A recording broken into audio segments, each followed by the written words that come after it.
Start your amazing career with KSG Institutions and JK College of Nursing and Paramedical. A beautiful campus with 15 UG programs, 6 PG programs and 7 research programs. No donation, no capitation. Join KSG Institutions, Singanallur, Coimbatore. உலகெங்கும் இருக்கின்ற ஜோதிட நண்பர்களுக்கு என்னுடைய பணிவான வணக்கங்கள்.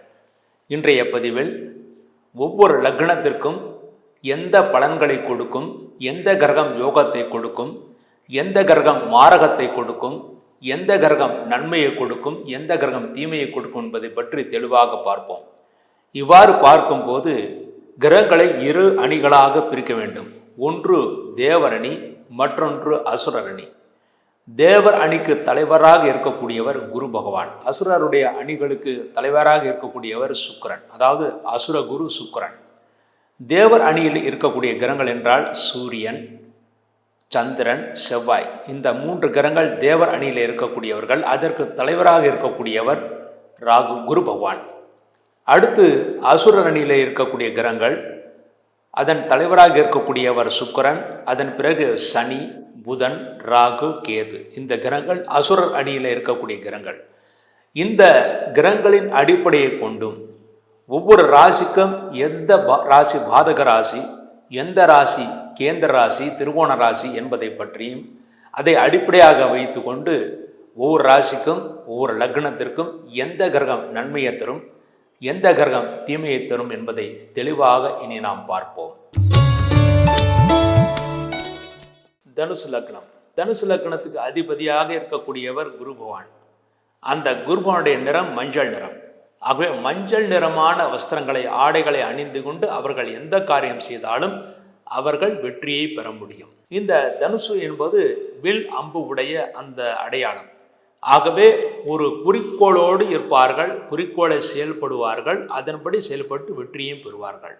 இந்த லக்னத்திலே பிறந்தவர்கள் சத்திரியனை போல், அதாவது போர் வீரனை போல் செயல்படுவார்கள், அதில் அவர்கள் வெற்றியும் பெறுவார்கள். வேறு இடங்களில் நடக்கின்ற அந்த பாவங்கள் இவர்களுக்கு பொறுக்காது. ஆகவே வேறு இடங்கள் ஏதாவது தவறுகள் செய்தால் அந்த தவறுகளை சுட்டு காட்டுவார்கள், அதன் மூலமாக அவர்கள் நன்மைகளை அடைவார்கள். அடுத்து இவர்கள் இரவு நேரத்திலே, அதாவது சூரியன் அஸ்தமனமான பிறகு செய்யக்கூடிய காரியங்கள் வெற்றியை ஏற்படுத்தி கொடுக்கும். அடுத்து சூரிய உதயத்திற்கு முன்பாக, அதாவது சூரிய உதயத்திற்கு முன்பாக பிரம்ம முகூர்த்தத்தில் செய்யக்கூடிய காரியங்கள் வெற்றியை ஏற்படுத்தி கொடுக்கும். ஆக சூரியன் அஸ்தமனமான பிறகு அல்லது சூரியன் உதிப்பதற்கு முன்பாக அவர்கள் எந்த காரியங்களை செய்தாலும் அந்த காரியங்கள் நல்ல முன்னேற்றம், வெற்றி ஏற்படுத்தி கொடுக்கும். இந்த லக்னத்துக்கு தனாதிபதியாக சனி பகவான் வருகிறார். பொதுவாக சனி பகவான் என்பது வாக்குஸ்தானத்தில் வருவது அவர்களுக்கு வாக்கு சுத்தம், அதாவது கருநாக்கு என்று கூறுவார்கள். ஆகவே அவர்கள் சொல்வது அப்படியே நடந்துவிடும். ஆகவே இந்த தனுசு லக்னத்தில் உங்கள் வீட்டில் ஒரு குழந்தை இருந்தாலும் சரி, அல்லது தனுசு லக்னத்தில் பிறந்தவர்கள் நீங்களாக இருந்தாலும் சரி, எப்பொழுதுமே நல்ல வார்த்தைகளையே பேச வேண்டும், அசுமான வார்த்தைகளை பேசக்கூடாது. அவ்வாறு பேசினால் அது நடந்துவிடும். உங்கள் குழந்தைகளை நீங்கள் திட்டும் போது கூட அசுமான வார்த்தைகளை, அதாவது திருடா மடையா என்று நீங்கள் திட்டினால் அவர்கள் அப்படியே மாறிவிடுவார்கள். அவர்கள் குழந்தைகளை திட்டும் போது கூட ஆசீர்வாதம் செய்யும்படி தான் திட்ட வேண்டும். அதாவது பொதுவாக பிராமணர்கள் அபிஷ்டு என்று திட்டுவார்கள். அபிஷ்டு என்றால் பலம் பொருந்தியவன் என்று தான் அர்த்தம். ஆகவே திட்டும் போது கூட ஆசீர்வாதம் செய்யும்படி திட்ட வேண்டும். அவ்வாறு திட்டினால்தான் அவர்கள் முன்னேற்றத்தை அடைய முடியும். நீங்கள் உங்கள் குடும்ப உறுப்பினர்களிடம் மற்றவர்களிடம் பேசும்போது அசுபமான வார்த்தைகளை, அதாவது தீமையான வார்த்தைகளை பேசாமல் சுபமான வார்த்தைகளையும் ஆசீர்வாதம் செய்யக்கூடிய வார்த்தைகளையும் பேச வேண்டும். ஏனென்றால் உங்களுக்கு வாக்குஸ்தானாபதி சனி பகவான் கருநாக்கு என்று கூறுவார்கள், சொல்வது அப்படியே பழித்துவிடும். அடுத்து இந்த லக்னத்துக்கு யோகாதிபதியாக இருக்கக்கூடியவர் சூரியனும் செவ்வாயும். சூரியனும் செவ்வாயும் இவர்களுக்கு எப்பொழுதெல்லாம் சூரிய தசை செவ்வாய் தசை வருகிறதோ அப்பொழுதெல்லாம் அவர்கள் நல்ல முன்னேற்றத்தையும் யோகத்தையும் அடைவார்கள். இந்த லக்னத்துக்கு பாப கிரகம் என்றால் சுக்கரன். எப்பொழுது சுக்கர தசை சுக்கர புக்தி வந்தாலும் அவர்களுக்கு சிரமத்தை ஏற்படுத்தி கொடுக்கும். இந்த தனுசு லக்னத்துக்கு மார்கஸ்தானமாக இருக்கக்கூடிய 7ஆம் இடம் 11ஆம் இடம். 7ஆம் இடம் 11ஆம் இடத்திற்கு அதிபதி சுக்கரன், 7ஆம் இடத்திற்கு அதிபதி புதன். இந்த புதனும் சுக்கரனும் இவர்களுக்கு நன்மைகளை செய்ய மாட்டார்கள் என்று இருக்கிறது. இந்த தனுசு லக்ன பிறந்தவர்களுடைய மனைவிமார்கள் அல்லது வாழ்க்கை துணை நன்கு படித்தவர்களாக இருப்பார்கள், ஓரளவு பண்புடையவர்களாக, அதே சமயத்தில் சிறிது திமிர் உடையவர்களாகத்தான் இருப்பார்கள். அதை இவர்கள் அட்ஜஸ்ட் செய்து கொண்டுதான் ஆக வேண்டும். இந்த லக்னத்துக்கு குடும்பாதிபதியாக சனி பகவான் இருக்கார். குடும்பத்தில் சிறு சிறு பிரச்சனைகள் எப்பொழுதும் இருந்து கொண்டே இருக்கும். 3ஆம் இடத்திற்கு அதிபதியாக சனி பகவான் வருகிறார். ஆகவே சிறிது நேரம் தைரியமாக இருப்பார்கள், சில நேரம் தைரியம் குறைந்தவர்களாக இருப்பார்கள். 4ஆம் இடத்திற்கு அதிபதியாக குருபான் வருகிறார். ஆகவே இவர்கள் இதிகாசம், புராணம் ஆகியவற்றை படித்தால் நிச்சயமாக வாழ்க்கையில் நல்ல முன்னேற்றத்தை அடைய முடியும். அதாவது கடந்த கால சரித்திரங்களை எல்லாம் இவர்கள் படித்து அதன்படி செயல்பட்டால் வெற்றி நிச்சயம் இவர்களுக்கு கிடைக்கும். இந்த லக்னத்திற்கு 5ஆம் இடத்திற்குரியவன் செவ்வாயாக வருகிறார். ஆகவே குழந்தைகளால் சிறு பிரச்சனைகள் ஏற்பட்டு பிறகு சரியாகும். இந்த தனுசு லக்னத்தில் பிறந்தவர்களுடைய அவர்களுடைய பெண் குழந்தைகள் நல்ல முன்னேற்றத்தை அடைவார்கள். ஆண் குழந்தைகளுக்கு முன்னேற்றம் தடுமாற்றத்தை ஏற்படுத்தி கொடுக்கும். ஆகவே தனுசு லக்னத்தில் பிறந்தவர்களுக்கு பெண் குழந்தைகள் பிறந்தால் யோகமாக இருப்பார்கள். ஆண் குழந்தை பிறந்தால் அந்த குழந்தைகளுக்கு சிறு சங்கடங்கள் ஏற்படுத்தி கொடுக்கும். வாழ்க்கையில பெரிய முன்னேற்றம் ஏற்படுத்தாது. அடுத்து இந்த தனுசு லக்னத்தில் பிறந்தவர்களுக்கு பூர்வ புண்ணிய சொத்துக்கள் சிறிது சிரமப்பட்டு தான் கிடைக்குமே தவிர உடனடியாக கிடைக்காது. 6ஆம் இடத்திற்குரியவனாக சுக்கிரன் வருகிறார். ஆகவே பெண்கள் இவர்களுக்கு எதிரிகளாக இருப்பார்கள் என்று தான் இருக்கிறது. பெண்களுடன் பேசும்போது மிகவும் எச்சரிக்கையாக இருக்க வேண்டும். பெண்களுக்கு கடன் கொடுத்தால் திரும்பி வராது. அதாவது பெண்கள் கையால் கொடுத்தாலும் சரி, அது பெண்களுக்காக கடன் கொடுத்தாலும் சரி திரும்பி வராது. இந்த லக்னத்தில் பிறந்தவர்களுக்கு 7ஆம் இடத்திற்குரியவனாக புதன் வருகிறார். ஆகவே தன்னை விட தன்னுடைய வாழ்க்கையை ஓரளவு படித்தவர்களாக பண்புடையவர்களாகத்தான் இருப்பார்கள், சார்ந்து இருப்பவர்களாகவும் இருப்பார்கள். அடுத்து இந்த லக்னத்துக்கு 8ஆம் சந்திரன் வருகிறார். சந்திரனும் ஒரு பெண் கிரகம். ஆகவே பெண்களுக்கு நீங்கள் கடன் கொடுத்தால் அந்த ஒரு பிரச்சனையை போதும் உங்களுடைய ஆயுளுக்கு பிரச்சனை ஏற்படுவதற்கு. அதாவது அவர்களுக்கு கடன் கொடுத்து திரும்ப வரவில்லை என்றால் அதனாலேயே அவர்களுக்கு ஹிருதயத்தில் கோளாறுகள் ஏற்பட வாய்ப்பு இருக்கிறது. ஆகவே பெண்களுக்கு கடன் கொடுப்பதை முற்றிலுமாக தவிர்த்து விடுவது நல்லது. இந்த தனுசு லக்னத்தில் பிறந்தவர்கள் தெய்வஸ்தலங்களுக்கு செல்வதில் பிரியமுடையவர்களாகவும் தெய்வஸ்தல யாத்திரைகள் செய்பவர்களாகவும் தெய்வஸ்தலங்களில் வேலை செய்பவர்களாகவும் இருந்தால் நிச்சய வெற்றி அவர்களுக்கு கிடைக்கும்.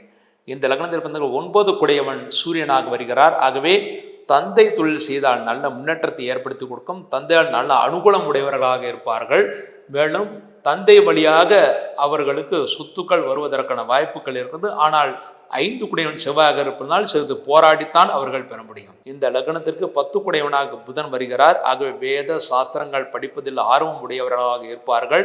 இதிகாச புராணங்களை படிப்பதில் ஆர்வம் உடையவர்களாக இருப்பார்கள். அதன் மூலமாகவும் அவர்கள் வருமானத்தை ஏற்படுத்தி கொள்ள முடியும். அதற்கான முயற்சிகள் அவர்கள் செய்யலாம். இந்த லக்னத்துக்கு லாபாதிபதியாக சுக்கிரன் வருகிறார். ஆகவே லாபாதிபதியாக சுக்கிரன் வருவதனால் அவர்கள் சொந்த தொழில் செய்யும் போது சிறிது எச்சரிக்கையாக இருக்க வேண்டும். கடன் கொடுப்பதை தவிர்த்து விடுவது நல்லது. லாபாதிபதி இந்த லக்னத்திற்கு எதிரியாக இருக்கிறார். ஆக பெரிய லாபம் இருக்காது, குறைந்த லாபம். கடுமையாக உழைத்து ஓரளவு குறைந்த லாபத்தை தான் இவர்கள் பெற முடியும். இந்த லக்னத்துக்கு விரையாதிபதியாக செவ்வாய் இருக்கிறார். ஆகவே இவர்கள் எப்பொழுதுமே தன்னுடைய பணத்தை எல்லாம் வீடு மனை வாங்குவதற்காக செலவிட வேண்டும். வீடு மனை வாங்குவதற்காக முயற்சிகள் செய்ய வேண்டும். இல்லாவிட்டால் தேவையற்ற செலவுகள் ஏற்பட்டு மற்றவர்களுக்கு கடன் கொடுத்து மாட்டிக்கொள்ளக்கூடிய சூழ்நிலைகள் உருவாகும். இந்த லக்னத்திற்கு தனுசு லக்னத்திற்கு பாக்கியாதிபதியாக சூரியன் வருகிறார். சூரியன் என்றால் பொதுவாக சிவ வழிபாடு மிகவும் சிறப்பானது.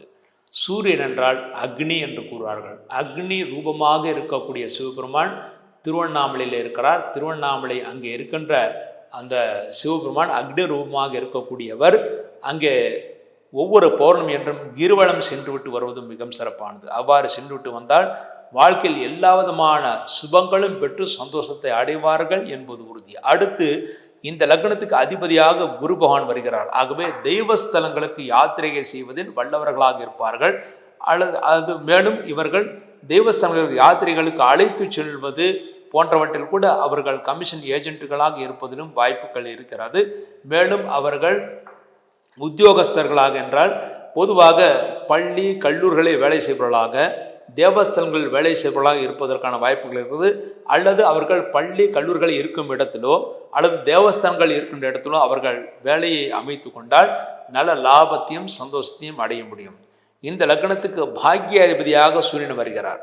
ஆகவே அவசியம் ஒவ்வொரு வருடமும் ஏதாவது ஒரு பௌர்ணமி என்று கிரிவலம் சென்றுட்டு வர வேண்டும். மேலும் ஒவ்வொரு வருடமும் சிவனுக்கு அபிஷேக ஆராதனைகள் செய்ய வேண்டும்.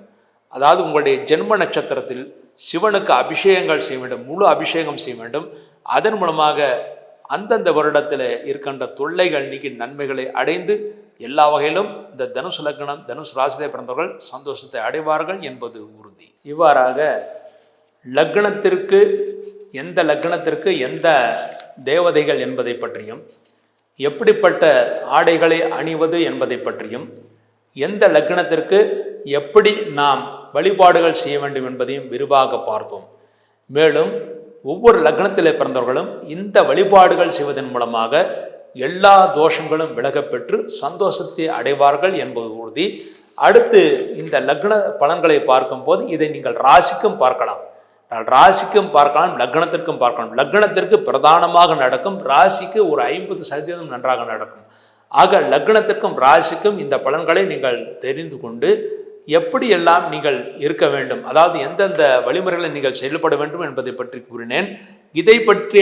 இதையெல்லாம் நீங்கள் கருத்தில் கொண்டு நீங்கள் செயல்பட்டால் உங்களுக்கு எதிர்காலத்தில் வரக்கூடிய அந்த சனி பயிற்சி ஆனாலும் சரி, அல்லது குரு பயிற்சி, அல்லது ராகுகேது பயிற்சி, அல்லது செவ்வாய் பயிற்சி, எந்த பயிற்சி ஆனாலும் சரி, இந்த பயிற்சிகளுக்கெல்லாம் பெரிய தோஷங்கள் ஏற்படுத்தாது. மேலும் இந்த பரிகாரங்கள் ஒவ்வொரு லக்னத்திற்கும் சொல்ல பரிகாரங்கள் எப்பொழுதுமே செய்தால் போதுமானது, எந்த தோஷங்களும் ஏற்படுத்தாது. மேலும் வாழ்க்கையில் அனைத்து விதமான சுபங்களையும் பெற்று சந்தோஷத்தை அடைத்து நிம்மதியான வாழ்க்கை, நிம்மதியான மன வாழ்க்கை, நிம்மதியான படிப்பு, நிம்மதியான தொழில், நிம்மதியான சந்தோஷம் ஆகியவற்றை பெற்று எல்லா வகையிலும் சந்தோஷத்தை அடைவார்கள் என்பது உறுதி. மீண்டும் ஒரு நல்ல பதிவில் இணைவோம் என்று கூறி விடைபெறுகிறேன். நன்றி, வணக்கம். Start your amazing career with KSG Institutions and JK College of Nursing and Paramedical, a beautiful campus with 15 UG programs, 6 PG programs and 7 research programs. No donation, no capitation. Join KSG Institutions, Singanallur, Coimbatore.